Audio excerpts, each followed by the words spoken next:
Hello बच्चों, एक बार फिर मैं अमित बैनर्जी आपका विजन पॉइंट ऑनलाइन क्लास में स्वागत करता हूं। बच्चों, जैसा कि पिछले कुछ लेक्चर में हम लोगों ने पढ़ा नेशनल इनकम, आप लोग के क्वेरीज भी आई, आप लोग सपोर्ट भी कर रहे हो, ये चीज़ें बहुत अच्छी लग रही, जैसा हमारा वीडियो आप अप्रिशिएट कर रहे हो। बच्चों, आज अब हम नेशनल इनकम के लास्ट सेशन की तरफ बढ़ रहे हैं। इसके बाद हमारा टॉपिक तकरीबन ख़त्म है। फिर हम लोग नेक्स्ट टॉपिक जो करेंगे वो हम लोग न्यूमेरिकल क्वेश्चंस डिस्कस करेंगे। ठीक है, न्यूमेरिकल क्वेश्चन डिस्कस करने के साथ ही साथ मैंने कुछ बच्चों को असाइनमेंट भी भेजा हुआ है। बच्चे वो असाइनमेंट सॉल्व कर रहे हैं, सॉल्व करके वो हमें वापस भेज रहे हैं। बहुत अच्छा बच्चों, आप लोगों ने जैसा कि हमें एक रिक्वेस्ट किया हुआ है, कुछ क्वेश्चंस कुछ रिक्वेस्ट हमारे पास आए हैं कि सर कुछ बोर्ड के क्वेश्चंस भी डिस्कस करवा दें। तो बच्चों, मैं आप लोग को बार बार कह रहा हूं कि आप अपने कुछ क्वेरीज भेजिए, साथ में हम असाइनमेंट सेंड कर रहे हैं। उस असाइनमेंट में हम लोग बोर्ड के क्वेश्चंस ही सेंड कर रहे हैं। और दूसरी बात, उन बोर्ड के क्वेश्चंस को सेंड कर रहे हैं, आप लगा रहे हो, साथ में हम भी आपकी हेल्प कर रहे हैं। प्लस हम अगला कोई अपना ऑनलाइन सेशन भी रखेंगे बोर्ड के पूछे गए क्वेश्चंस को सॉल्व करने का। ठीक है, लेकिन अगर उन क्वेश्चंस को सॉल्व करने से पहले थोड़ी प्रैक्टिस आप अच्छे से कर लोगे तो वो हमारे लिए और बेहतर होगा। तो बच्चों, बेफिक्र रहो, आप अपने क्वेरीज हमें सेंड करते रहो, प्लस जो भी आपकी प्रॉब्लम है वो भी सेंड करो, हम सॉल्व करेंगे। जैसे हम लोग अगले एक सेशन में स्टार्ट करेंगे बोर्ड के कुछ क्वेश्चंस को सॉल्व करना। चलो बच्चों, तो फिर हम लोग आज स्टार्ट करते हैं अपना लेक्चर 13 और मैं उम्मीद करता हूं कि आपको ये भी समझ में आएगा। देखो बच्चों, जैसा कि हमने लास्ट डिस्कस किया था वैल्यू एडेड मेथड अपने प्रीवियस लेक्चर में, लेक्चर 12 में, और वैल्यू एडेड मेथड के साथ हमने कहा था कि हम प्रिकॉशंस वैल्यू एडेड मेथड के नेक्स्ट लेक्चर में यानी आज के लेक्चर में डिस्कस करेंगे। तो प्रिकॉशंस का मतलब क्या, वैल्यू एडेड तो आपको समझ में आ गया होगा हमारे प्रीवियस लेक्चर में। प्रिकॉशंस हमें यह ध्यान देना होता है कि हम किन किन फैक्ट्स को कंसिडर करेंगे और किन्हें नहीं करेंगे, और साथ ही साथ हम आज आपको डबल काउंटिंग भी समझाएंगे। ठीक है, तो चलो बच्चों आगे बढ़ते हैं। प्रिकॉशंस क्या हैं बच्चे? तो कुछ प्रिकॉशन जिन्हें हमें ध्यान देना है। पहला, इंटरमीडिएट गुड्स।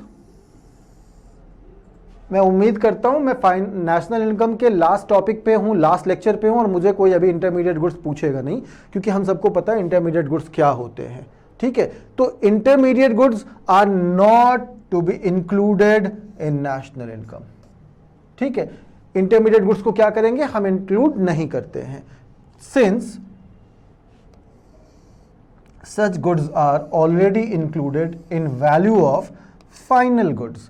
क्या हो गया, जो फाइनल गुड्स आप तैयार कर रहे हो, वैल्यू एडेड मेथड में हम लोगों ने कहा था कि जो हम प्रोडक्शन प्रोसेस में यूज करते हैं उससे हम अलग से फिर कंसिडर नहीं करते हैं। क्यों अलग से कंसिडर नहीं करते? क्योंकि वो फाइनल आउटपुट में इंक्लूड है। वो फाइनल आउटपुट में क्या है, इंक्लूड है। तो इंटरमीडिएट गुड्स को ध्यान क्या देना है आपको, intermediate goods are not to be included in national income.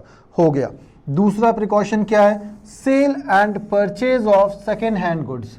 Cell and purchase of second hand goods is not included. ठीक है, तो कोई भी सेकेंड हैंड गुड्स आप खरीद रहे हो या बेच रहे हो वो भी आप कैलकुलेट करते वक्त कंसिडर नहीं करोगे।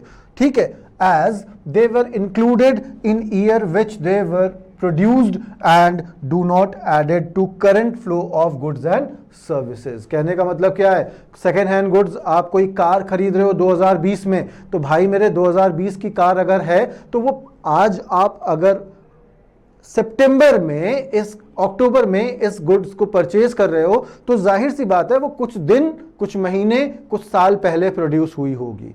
जब वो प्रोड्यूस हुई थी तो वो गुड्स के फ्लो को क्या किया था, इफेक्ट किया था, हमने तब उसको इंक्लूड कर लिया था। आज वो हमारे उस गुड्स के फ्लो को इफेक्ट नहीं करेगी, इसलिए हम उसे इंक्लूड नहीं करेंगे। तो सेकेंड हैंड गुड्स खरीदना या बेचना दोनों ही हम क्या करेंगे, इंक्लूड नहीं करेंगे। ठीक है, चलो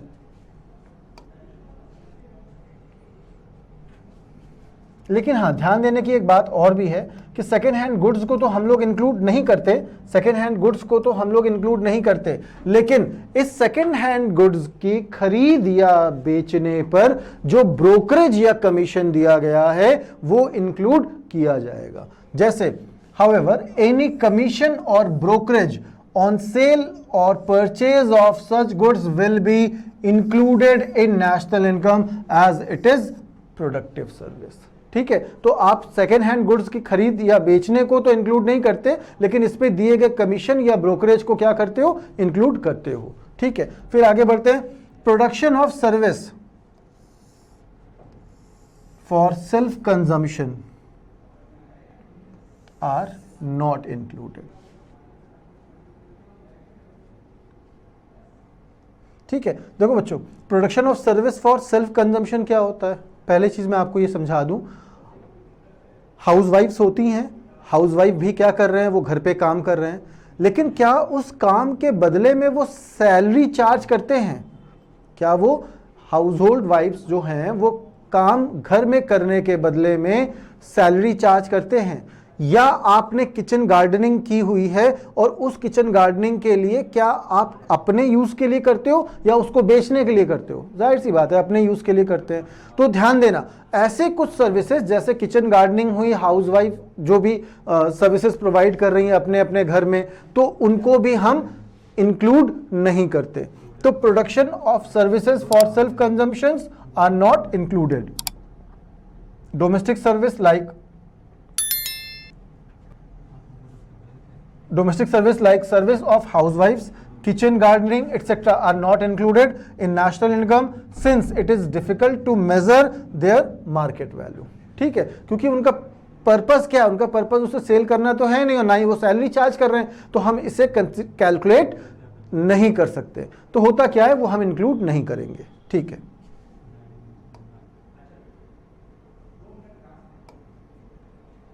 देखो बच्चों, आप तीन बातें समझ गए। अब फोर्थ, प्रोडक्शन ऑफ गुड्स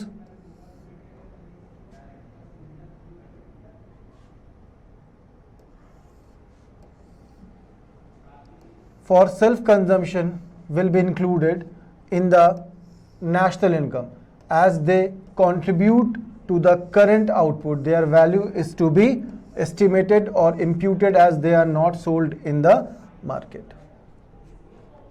अभी हमने कहानी वही समझाई है। अब देखो नेक्स्ट क्या है, इम्प्यूटेड वैल्यू।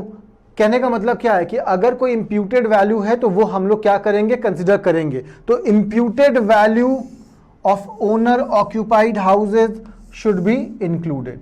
इम्प्यूटेड वैल्यू क्या होता है बच्चे, ये आपको हम पहले भी डिस्कस कर चुके हैं।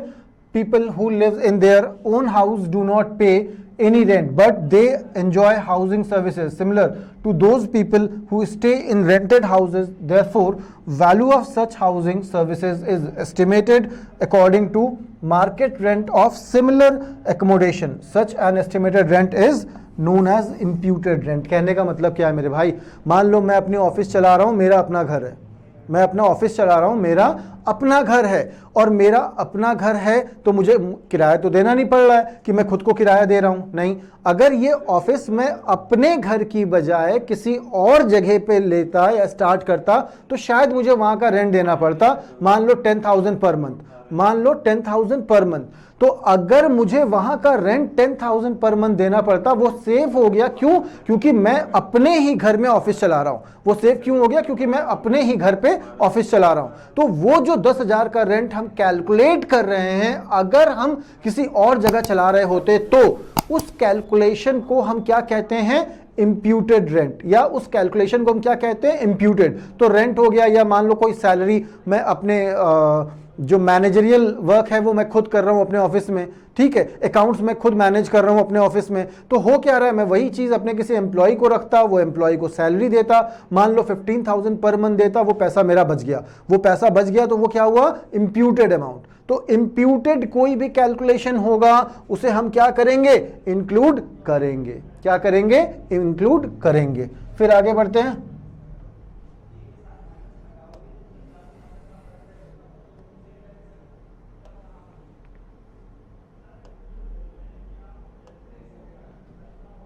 देखो नेक्स्ट क्या है, change in stock of goods will be included. Change in stock याद है ना क्या होता है बच्चे, ठीक है। तो net increase in stock of inventory will be included in national income as it is part of capital formation. तो तो चेंज इन गुड्स क्या होता है? चेंज इन गुड्स का मतलब closing stock minus opening stock. Change in goods का मतलब क्या हो गया? Closing stock minus opening stock. तो ये हमारे 6 प्रिकॉशन हो गए मान लो। फिर आगे बढ़ते हैं बच्चों। प्रिकॉशन समझ में आ गया आपको क्या होता है? ठीक है, अब आ जाओ हम लोग एक नेशनल इनकम का बहुत ही इंपॉर्टेंट टॉपिक है, अक्सर बोर्ड में पूछा जाता है ये क्वेश्चन, और वो है डबल काउंटिंग। आपसे बोलते हैं कि double problem of double counting, ठीक है, and how to avoid double counting. तो एक तकरीबन हर साल 1-2 साल के गैप में ये पूछा जाएगा। फिलहाल डबल काउंटिंग है क्या ये समझना। देखो डबल काउंटिंग का मतलब क्या है, पहले मैं आपको डबल काउंटिंग समझा दूं क्या होता है। मान लो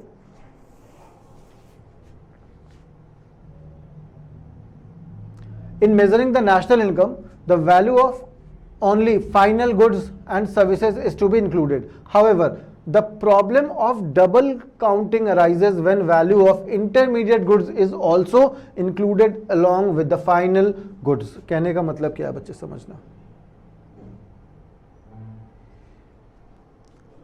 Double counting refers to the counting of an output more than once while passing through various stages of production.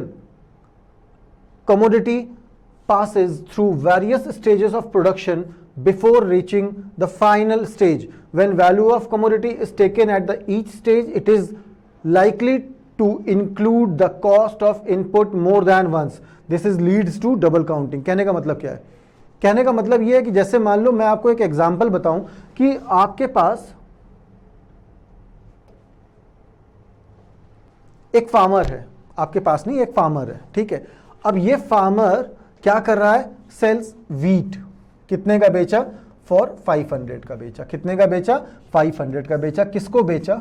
Miller को बेचा। इसने क्या किया? इसने मिलर को वीट सेल किया। मिलर ने क्या किया? उसको थोड़ा सा चेंज किया। चेंज करने के बाद मिलर ने उसे बेकर को बेचा। समझना मेरी बात फिर से। मिलर ने क्या किया? बेकर को बेचा। मिलर ने कितने का बेचा? बेकर का। और इसने कितने का इसमें कॉस्ट इंक्लूड किया? 700 का। अब बेकर ने क्या किया? कंज्यूमर को बेचा और इसने कॉस्ट कितने का इंक्लूड किया? 300 का। मेरी एक बात समझना, तो फाइनल गुड्स क्या बना? बेकर ने ब्रेड सेल की, किसको? कंज्यूमर को। कितने का सेल किया? 1000 का।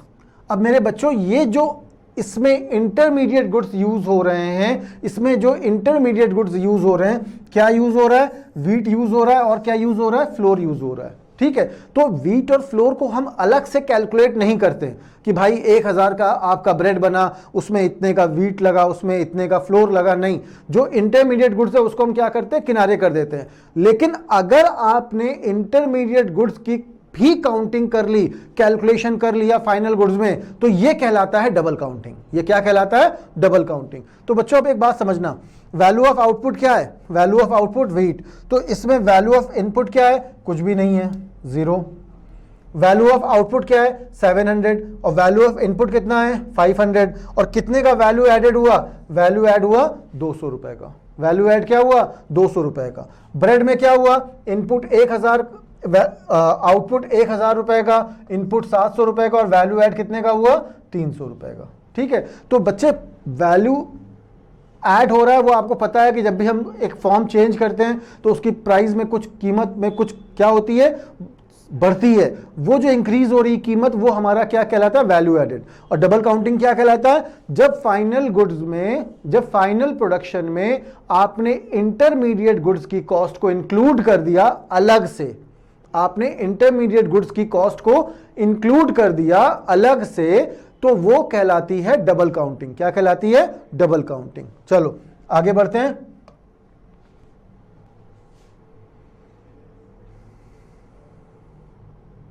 डबल काउंटिंग को हम अवॉइड कैसे कर सकते हैं? यानी कि देखो, डबल काउंटिंग को अवॉइड करने का सबसे बेस्ट तरीका क्या होता है? पहला तरीका फाइनल आउटपुट मेथड। इसको हम लोग 2 मेथड में डिवाइड कर सकते हैं, फर्स्ट एंड सेकेंड। पहला क्या है? Final output method. Final output method क्या बोलेगा? अभी जैसे एग्जांपल हमने आपसे डिस्कस किया कि फाइनल आउटपुट क्या हो रहा था? ब्रेड हो रहा था। फाइनल आउटपुट क्या हो रहा था? ब्रेड हो रहा था। यानी आपने क्या किया था? एक फार्मर ने कहानी शुरू की थी, इसने क्या किया? मिलर को दिया, मिलर ने क्या किया, बेकर को दिया, बेकर ने क्या किया, कंज्यूमर को दिया। फार्मर ने कितने का बेचा, 500 का, मिलर ने कितने का बेचा, 700 का, बेकर ने कितने का बेचा, 1000 का। ठीक है, अब देखो तो पहला क्या है, final output method. Final output method में क्या बोला गया कि according to this method value of only final goods should be added, value of only final goods should be added to determine the national income. In given example, value of bread of rupees 1000 sold to final consumer should be taken in the national income। यानी हम क्या मानेंगे, final goods कितने का था, 1000 का था। तो आपको फाइनल आउटपुट मेथड क्या कह रहा है कि भाई सिर्फ 1000 को कंसीडर करो, बाकी का मतलब नहीं है। तो फाइनल आउटपुट में आपने क्या ले लिया, 1000 ले लिया। समझ में आ रही मेरी बात? ठीक है, पहला मेथड हो गया। अब पहले मेथड के बाद दूसरा क्या मेथड है, वैल्यू एडेड मेथड। इसने क्या बोला, according to this method sum of total of value added by each producing unit. क्या कहा, according to this method sum total of the value added by each producing unit should be taken in the national income. ठीक है, तो given example में क्या हो रहा है, वैल्यू एडेड बाय फार्मर, कितने का वैल्यू ऐड किया उसने, 200। पहला तो 500 हो गया, फिर दूसरा क्या हुआ, 200 हो गया, फिर तीसरा क्या हुआ, 300 हो गया। यानी इसने कोई वैल्यू ऐड नहीं किया, तो ये मान लो 500, इसने वैल्यू ऐड कितने का किया, 200, इसने वैल्यू ऐड कितने का किया, 300। यानी 700 की चीज को 1000 में, 500 की चीज को 700 में बेचा। तो कितने का वैल्यू एडिशन हुआ, वैल्यू एडिशन हुआ 200 का और 300 का। आपने टोटल सम अप किया तो कितना आ गया, 1000। तो दो मेथड समझ में आ गया आपको। पहला मेथड या तो आप सिर्फ फाइनल गुड्स लेंगे, जो फाइनल गुड्स की वैल्यू है वो लेंगे। पहला मेथड जो फाइनल गुड्स की वैल्यू है वो लेंगे, और दूसरा मेथड क्या करेंगे, जो वैल्यू ऐड हो रहा है ईच प्रोड्यूसिंग यूनिट की तरफ से, उसे हम सम अप करके क्या कह देंगे, आंसर आ जाएगा। तो दूसरे मेथड में जितने जितने का वैल्यू ऐड हुआ वो हमने क्या किया, ऐड कर दिया। ठीक है, समझ में आ गया। डबल काउंटिंग क्या है, प्रिकॉशन समझ में आ गया आपको, डबल काउंटिंग समझ में आ गया आपको, और डबल काउंटिंग को अवॉइड कैसे करते हैं ये समझ में आ गया आपको। ठीक है, चलो आगे बढ़ें।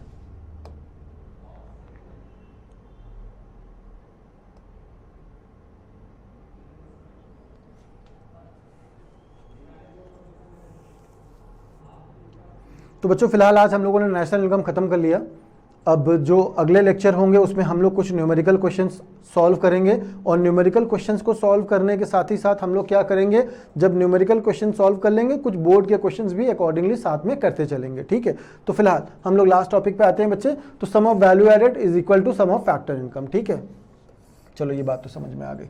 इसके बाद क्या कहते हैं, production means addition of value to the output through combined effort of various factor of production like land, labor, enterprise।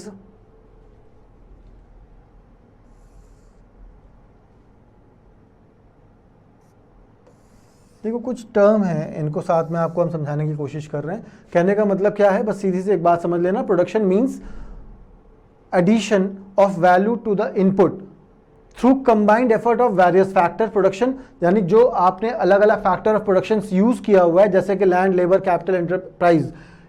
It means value added is nothing but the contribution made by different factor in production process. यानी हर production में final goods तक आप पहुंचते हो तो final goods तक पहुंचने के लिए जिन फैक्टर्स को आपने यूज किया, और उन फैक्टर्स को यूज करने की वजह से जो प्राइस में इंक्रीज हो रहा है, वही इंक्रीज क्या कहला रही है, वैल्यू एडेड। और वही वैल्यू एडेड क्या हो रहा है, हम लोग लास्ट में सम अप कर रहे हैं। ठीक है, जो उसका एडिशन क्या कहला रहा है, NVA net value added at factor cost.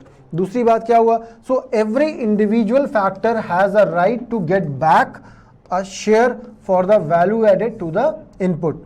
The production distributes this NVFC among the owner of factor of production as rent, wages, interest and profit। ठीक है, तो ये आपको पता ही है कि जब आप यूज कर रहे होते हो कुछ फैक्टर्स को, उन फैक्टर्स के बदले में क्या करते हो,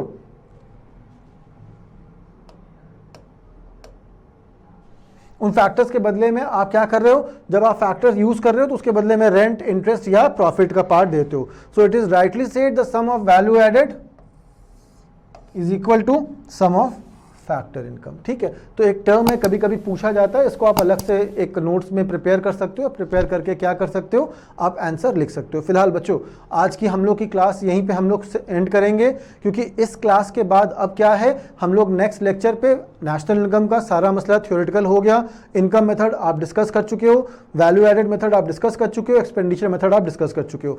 अब हमारे पास नेक्स्ट में आएंगे हम लोग कुछ न्यूमेरिकल एंड को लेकर के, और उस न्यूमेरिकल एंड पे क्या करेंगे, हम लोग कुछ अपने बोर्ड के क्वेश्चंस करेंगे। तब तक हम लोग न्यूमेरिकल स्टार्ट करें, आप एक बार इन सारे लेक्चर्स को फिर से देखना और अपनी क्वेरीज हमें सेंड करते रहना। सेंड कहां पे करना है या आपको पता है, हमारा नंबर आपके पास दिया हुआ है। फिलहाल बच्चों थैंक यू, नेक्स्ट लेक्चर हम लोग बहुत जल्दी लेके आते हैं।